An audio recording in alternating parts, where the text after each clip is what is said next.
So, as of today, 91.4% of Victorians aged 16 and over have had their first dose of COVID-19 vaccinations, and 74.7% have had their full second doses. Yesterday, across our state hubs, there were 27,859 vaccines distributed in those locations. There are currently more than 126,000 first and second dose bookings available in our state hubs over the coming week. So if you've yet to get either your first or second dose, please step forward.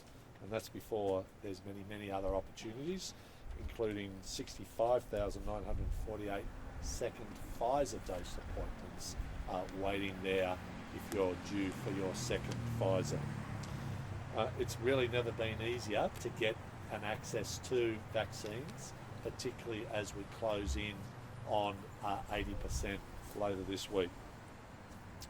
And currently, the most important thing we can do is to step forward and support our frontline healthcare workers, our community-controlled organisations like this, and get vaccinated. That continues to be the message, and it's a message that we need lots of different ways to get community engagement through. And that's to make sure that we avoid completely avoidable hospitalisations through COVID-19 by getting as many people with those double jabs in their arms. And currently there are actually 802 people in our Victorian healthcare system with COVID-19 in our hospitals. Some 152 of those are in intensive care and 92 are currently on a ventilator. And very sadly, 7 people lost their lives yesterday in the reporting period to COVID-19. A woman in her 20s, a man in his 40s, a man in his 60s, 2 women and a man in their 80s, and a man in his 90s. We particularly just take this opportunity to reflect and send our deepest condolences to all those families, communities and friends of those people who have tragically passed away.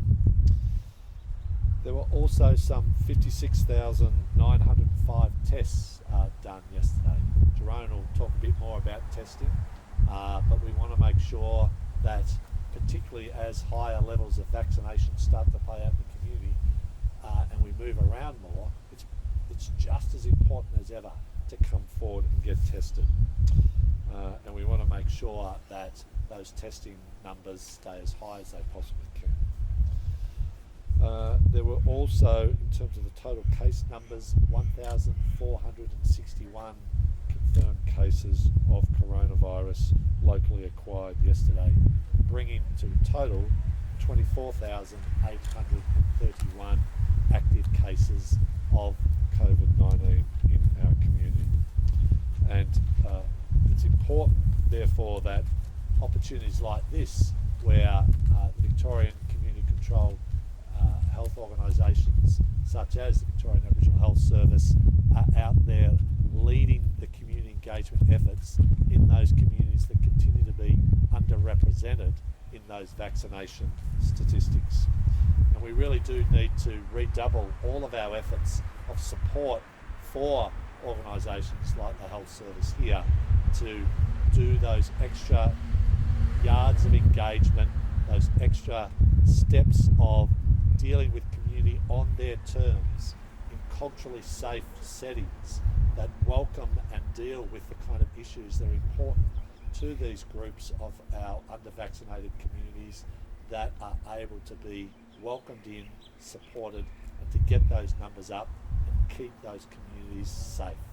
And that is really why the kind of measures that we're seeing here with this van, the mobile outreach, the local community pop-ups, the support we're bringing to surge workforces to make sure that our fantastic Aboriginal community health organisations who have been at this for 21 months straight and are severely fatigued in their efforts are backed up and supported by other services but led in a safe way, in a culturally appropriate way by those community health organisations to lead that level of engagement and drive those numbers up.